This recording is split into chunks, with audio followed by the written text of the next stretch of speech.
ಬರಹಗಾರನಾಗಿ, ನಿರ್ಮಾಪಕನಾಗಿ, ನಿರ್ದೇಶಕನಾಗಿ ಅದು ಕಷ್ಟಪಟ್ಟೆ ಇರೋದಕ್ಕಿಂತ ಹೆಚ್ಚಿಗೆ ನಾನೇ ಇಷ್ಟಪಟ್ಟು ತೊಗೊಂಡಿದ್ದಲ್ವಾ. ಸೊ ಅದು ನನ್ನ ಕಬ್ಜಾ ಮಾಡ್ಕೊಂಡಿತ್ತು. ಎನಿವೆ ಅದು ನಾನೇ ನೋಡಿಕೊಂಡೆ. ಆವಾಗ ನನಗೆ ಅವ್ರು ನನ್ನ ಜೊತೆಗೆ ನಿಲ್ತಾರೆ, ಈ ಎಂಡ್ ಜರ್ನಿಗೆ ನಾನು ಇರ್ತೀನಿ ಅಂತ. ಪರಿಪೂರ್ಣವಾದ ಮೇಲೆ ಚಂದ್ರು, ನೀನು ಜರ್ನಿ ಮಾಡಿದ್ರೆ ನಿನ್ನ ಜೊತೆ ಮಾಡಬೇಕು, 100 ಜನ 100 ಹೇಳಿ ಹೊಟ್ಟೆವ್ರಿಯವ್ರು, ನಾನು ನಿನ್ನ ಜೊತೆ ಇರ್ತೀನಿ, ಯಾಕಂದ್ರೆ ಕರೆಕ್ಟಾಗಿ ನಾನು ನಡ್ಕೊಂಡಿದ್ದೀನಿ. ಸೊ ನಿನ್ನ RC ಸ್ಟುಡಿಯೋಸ್ಗೆ ನಾನು one of the share holder ಅಂತ ನನ್ನ ಕಂಪನಿಲಿ ನಮ್ಮ ಅಲಂಕಾರ ಪಾಂಡ್ಯ ಸರ್ ಜಾಯ್ನ್ ಆಗಿದ್ದಾರೆ. ಇದರೆಲ್ಲದರ ಮಧ್ಯದಲ್ಲಿ ನನ್ನ ಅಣ್ಣ ಅವರು ಸ್ವಂತ ನನ್ನ ತಾಯಿ ಹೊಟ್ಟೆಯಲ್ಲಿ ಹುಟ್ಟಿಲ್ಲ, ಆದರೆ ನನ್ನ ಸ್ವಂತ ಅಣ್ಣ ರಾಮಚಂದ್ರ ಗೌಡರು. ನಾನು 3 ಸಿನಿಮಾಗಳು ಅವ್ರ ಜೊತೆ ಕೆಲಸ ಮಾಡಿದ್ದೀನಿ. ನನಗೆ ಮುಂದೆ ನಿರ್ಮಾಪಕರು ಅಂತ ಇರಲ್ಲ, ನಾನು ಇದ್ದೀನಿ, ನೀನು ಮಾಡೋ 2 ನೀನೇ ಇರಬೇಕು ಅಂತ ಯಾವಾಗಲೂ ನಿಂತ್ಕೊಳ್ತಾರೆ. ಇವತ್ತಿಗೂ RC ಸ್ಟುಡಿಯೋಸ್ಗೂ ಅವರೇ ಇನ್ಸ್ಪಿರೇಷನ್. ಅವರು ಅಂದರೆ ನಾನು ಅವರ ಬಳಿ ಇರ್ತಕ್ಕಂತಹ ರೀತಿ ಮತ್ತು ಅವರು ನನ್ನ ಇಷ್ಟಪಡ್ತಕ್ಕಂಥದ್ದು. ಸೊ ಹೀಗೆ ನನಗೆ ಒಂದು 4 ಪಿಲ್ಲರ್ಗಳು, ಆನಂದ್ ಪಂಡಿತ್ ಜಿ, ನನ್ನ ಅಣ್ಣ ರೇವಣ್ಣ ಸಾಹೇಬರು ಆಲ್ವೇಸ್ ನನಗೆ ಲಕ್ಷ್ಮಣದಿಂದ ಹಿಡಿದು, ಅಣ್ಣ ನನಗೆ ಬೇಕು ಅಂದರೆ ಬೈದ್ಕೊಂಡಾದರೂ ನಾನು ಹೋಗಿ ನನ್ನ ಅಣ್ಣನ ಥರ ಹೋಗಿ ಇಸ್ಕೊಂಬರ್ತೀನಿ, ಎಲ್ಲದಕ್ಕೂ ನಿಂತಿದ್ದಾರೆ ನನಗೆ ಅಣ್ಣ. ಅದಾದಮೇಲೆ ನಮ್ಮ ಮಂಜುನಾಥ್ ಹೆಗಡೆ ಸಾಹೇಬರು, ಅವ್ರ ಬಗ್ಗೆ ನಿಮ್ಗೊಂದು ಚಿಕ್ಕ ಪರಿಚಯ. ಒಂದು 500 ಎಕರೆ ಇದೆ ಅವ್ರದ್ದು, ಒಂದು ಶ್ರೀಗಂಧ ತೋಟ ಇದೆ. ಒಂದು ತುಂಬ ಈಗ ಕೊಟ್ಟರೆ ಕೋಟ್ಯಾಂತರ ರೂಪಾಯಿ ಆಗೋದು, 100 ಕೋಟಿ ಅದು. ಅವರ ತಂದೆ ನೆಟ್ಟಿದ್ರು ಅಂತೇಳಿ ಒಂದು ಮರನೂ ಕೂಡ, ಪರಿಸರ ಪ್ರೇಮಿ ಅವರು, ಸೇಲ್ ಮಾಡಿದೆ. ಆ ಪರಿಸರವನ್ನು ಕಾಪಾಡ್ಕೊಂಡು ಬಂದಿರೋದು ಅವ್ರ ಹೆಗ್ಗಳಿಕೆ. ಅವರು ಕೂಡ ನನಗೆ, ನಾನು ಏನೇ ಕೆಲಸ ಮಾಡಿದ್ರು ನನ್ನ ಜೊತೆ ಈ ಥರದವರೆಲ್ಲ ದೊಡ್ಡ ದೊಡ್ಡ ಲೆಜೆಂಡರ್ ಜೊತೆ ಇರೋದ್ರಿಂದಲೇ ನಾನು RC ಸ್ಟುಡಿಯೋ ಸ್ಥಾಪನೆ ಮಾಡಿದ್ದೀನಿ. ತುಂಬ ಹೊತ್ತಾಗಿದೆ.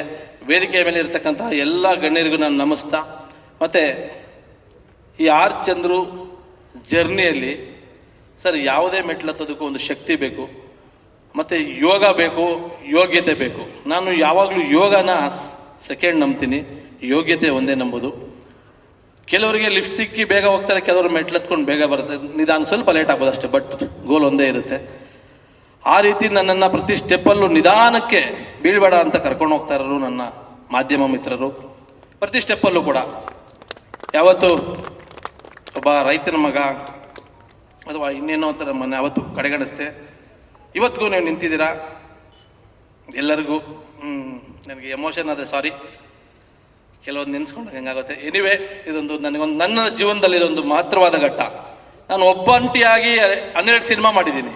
ಈಗ ನನಗೊಂದು ದೊಡ್ಡ ತಂಡ ಸಿಕ್ಕಿದೆ, ಅದಕ್ಕೆ 5 ಸಿನಿಮಾ ಮಾಡ್ತೀನಿ. ನನಗೆ 5 ಸಿನಿಮಾ ಕಷ್ಟನೇ ಇಲ್ಲ. ನಿಮ್ಮ ಆಶೀರ್ವಾದ ಇದ್ದರೆ 50 ಸಿನಿಮಾ ಮಾಡ್ತೀನಿ. ಯಾಕೆ ಅಂತಂದರೆ ನನ್ನ ಟೀಮ್ ಹಂಗಿದೆ, ನಾನು ಅಷ್ಟು ಥರ ಉಳಿಸ್ಕೊಂಡಿದ್ದೀನಿ. ಅವರೆಲ್ಲ ನಾವು ಮಾತಾಡೋಕ್ಕೂ ಆಗಲ್ಲ. ಆನಂದ್ ಪಂಡಿತ್ ಜಿ ಅವ್ರ ಅಪಾಯಿಂಟ್ಮೆಂಟು ಸಿಗಲ್ಲ. ಅವ್ರು ಒಂದಿನ ಓದೆ, ಅವ್ರಿಗೆ ಒಂದೊಂದು ನಿಮಿಷನೂ ಅಪಾಯಿಂಟ್ಮೆಂಟ್ ಇದು. Because of you I am giving your appointment. ನಾನು ಬೇರೆ ಮೀಟಿಂಗ್ ಇತ್ತು ಅಂದರು. ಸೊ ಇವರೆಲ್ಲರ ಆಶೀರ್ವಾದ ಇದೆ, ನಿಮ್ಮ ಸಪೋರ್ಟ್ ಇದೆ. ಒಂದು ಕನ್ಕ್ಲೂಷನ್ ಕೊಡಬೇಕು ಈ ಸಂದರ್ಭದಲ್ಲಿ. ಒಂದು ಮಾತನ್ನ ಒಂದು ಚಲನಚಿತ್ರ ವಾಣಿಜ್ಯ ಮಂಡಳಿ ಇವತ್ತು ನಮ್ಮೆಲ್ಲರ ಹಿರಿಯರು, ನಿರ್ದೇಶಕರು, ನಿರ್ಮಾಪಕರು, ಎಲ್ಲದಕ್ಕೂ ಒಂದು ಹಿರಿಯರಾಗಿರ್ತಕ್ಕಂತಹ ನಮ್ಮ ಕನ್ನಡ ಚಿತ್ರರಂಗದ NM ಸುರೇಶ್ ಸರ್ ಅವರು ವಾಣಿಜ್ಯ ಮಂಡಳಿ ಅಧ್ಯಕ್ಷರು. ಅವರು ಕೂಡ ಯಾವಾಗಲೂ ಅಷ್ಟೇ ಒಂದು ಪಾಸಿಟಿವ್ ಪರ್ಸನ್. ಅವ್ರ ಅಧ್ಯಕ್ಷರಾಗವಾಗಲೇ, ಅಣ್ಣ ನೀವು ನಿಂತ್ಕೊಳ್ಳಿ, ನೀವು ಯಾವಾಗಲೂ ಚಿಂತನೆ ಮಾಡ್ತೀರಾ, ನೀವು ಒಂದು ಒಳ್ಳೆ ಕಡೆಗೆ ಚಿಂತನೆ ಮಾಡ್ತೀರಾ ಅಂತ ಅವರು ಫೋನ್ ಮಾಡಿ, ಚಂದ್ರು ನೀವೆಲ್ಲ ಇರಬೇಕು ಅಂತ ಆವಾಗಲೇ ಹೇಳಿದ್ದೆ. ಆ ಥರದ ವ್ಯಕ್ತಿಗಳು ಬೇಕು. ಅವರು ಕೂಡ ಅಣ್ಣ ಹಿಂಗೆ ಬರಬೇಕು ಅಂದರೆ ಬಂದಿದ್ದಾರೆ. ಅಣ್ಣ ಥ್ಯಾಂಕ್ ಯು. ಈ ಒಂದು ಸ್ಪಷ್ಟನೆ ಕೊಡುವಂಥ ಟೈಮ್ ಅಲ್ಲ, ಆದರೂ ಕೂಡ ನಾನು 5 ಸಿನಿಮಾ ಮೂರ್ತುಗಳು, ಎಲ್ಲ ಕಥೆಗಳು, 10 ತಿಂಗಳು ನಾನು ಸುಮ್ಮನೆ ಕೂತಿರ್ಲಿಲ್ಲ. ಮಾಡಿದ್ರೆ ಬೇರೆ ಥರ ಮಾಡಬೇಕು. ಕೈ ಹಾಕಿದ್ರೆ ಲೈಟ್ ಕಂಬಕ್ಕೆ ಹೊಡಿಬಾರ್ದು, ಕಲ್ಲು ಹೊಡೆದ್ರೆ ಚಂದ್ರಲೋಕಕ್ಕೆ ಕೈ ಹೊಡಿಬೇಕು ಅನ್ನೋ, ಕಲ್ಲು ಹೊಡಿಬೇಕು ಅನ್ನೋದು ನಾನು. ಅಂದರೆ ಹಾರ್ಡ್ ವರ್ಕ್ ಮಾಡ್ಬೇಕು. ಚಂದ್ರಲೋಕ ಕಡಿಯೋಕ್ಕೆ ಎಲ್ಲ ಆಗುತ್ತೆ, ಹಾರ್ಡ್ ವರ್ಕ್ ಮಾಡಬೇಕು. ಇವತ್ತು ಇಂಡಿಯಾ ಚಂದ್ರನ ಮೇಲೆ ನಾವು ಲ್ಯಾಂಡ್ ಮಾಡಿದ್ವಿ ರೋವರ್ನ. ನಾನು ಅದೇ ರೀತಿ ಪ್ರಯತ್ನ ಪಟ್ಟೆ. ಕನ್ನಡದಲ್ಲಿ ಒಬ್ಬರು ಪ್ರಯತ್ನ ಪಟ್ಟರು, ಯಾರು ಅಮೆರಿಕಾದವ್ರು ಪ್ರಯತ್ನ ಪಟ್ಟರು ಅಂತ ಇಂಡಿಯನ್ಸ್ ಪ್ರಯತ್ನ ಪಡಬಾರ್ದ? ನಾನು ಪ್ರಯತ್ನ ಪಟ್ಟೆ ನನ್ನದೇ ಹಣದಿಂದ. ಲ್ಯಾಂಡಿಂಗ್ ವೇಳೆ ಚಿಕ್ಕ ಕ್ರ್ಯಾಶ್ ಆಗಿದೆ ಅಷ್ಟೇ, not a failure, crash, but that is a road. Chandrayaan through success ಆಯ್ತಲ್ಲ, that is called RC studios. 5 cinema ಬರುತ್ತೆ. ಸಿನಿಮಾಗಳು ಬಂದಂಗೆಲ್ಲ NM ಸುರೇಶ್ ಅಣ್ಣ ಹೇಳ್ದಂಗೆ ಇಂಡಸ್ಟ್ರಿಗೆ ಒಳ್ಳೇದ್ರಿ, ನಮಗಲ್ಲ. ನಾನು ಗೌಡ್ರ ಜೊತೆ ಸೇರಿಬಿಟ್ಟು, ಗೌಡ್ರೆ ನಾನು ರಿಯಲ್ ಎಸ್ಟೇಟ್ ಬರ್ತೀನಿ, 100 ಎಕರೆ ಲೇಔಟ್ ಮಾಡೋಣ ಅನ್ಬೋದು. ಅದಲ್ಲ, ದೇವ್ರು ನಮ್ಮ ತಂದೆ ಇಲ್ಲಿ ಹಾಕಿದ್ದಾರೆ, ನೀನು ಇಲ್ಲಿ ಇರು ಅಂತ. ಒಂದು ಸಿನಿಮಾ ಮಾಡಿದ್ರೆ ಅದು 1 ಕೋಟಿದಾಗಲಿ 100 ಕೋಟಿದಾಗಲಿ ಅದು ಇಂಡಸ್ಟ್ರಿ, ಇವ್ರು ಎಲ್ಲರೂ ಊಟ ಮಾಡ್ತಾರೆ, ಎಲ್ಲರೂ. ಸೊ ಹಾಗಾಗಿ ನಾವು ಇಂಡಸ್ಟ್ರಿನ ಗೌರವಿಸೋಣ. ನಾನು ಈ ಒಂದು ಸಂದರ್ಭದಲ್ಲಿ ನಮ್ಮ ಅಣ್ಣ ಯಾರಿಗೋ ಮೊನ್ನೆ ಒಂದು ಚಿಕ್ಕ ಫೋನ್ ಮಾಡಿದ್ರು, ಅವ್ರ ಹೆಸರನ್ನ ಹೇಳಲ್ಲ. ಅಣ್ಣ ನನಗೆ ಯಾವಾಗಲೂ ನಾನು ಒಳ್ಳೇದೇ ಮಾಡಿದ್ರು ನಮ್ಮ ರೇವಣ್ಣ ಸಾಹೇಬರು ನನ್ನನ್ನು ಕರೆದು ಅಪ್ರಿಷಿಯೇಟ್ ಮಾಡ್ತಾರೆ. ತಪ್ಪು ನಡೆದವು ಏನೋ ಹಿಂಗಂತ ಇದ್ದಾರೆ, ಏನೋ ಇದು ಅಂತಾರೆ.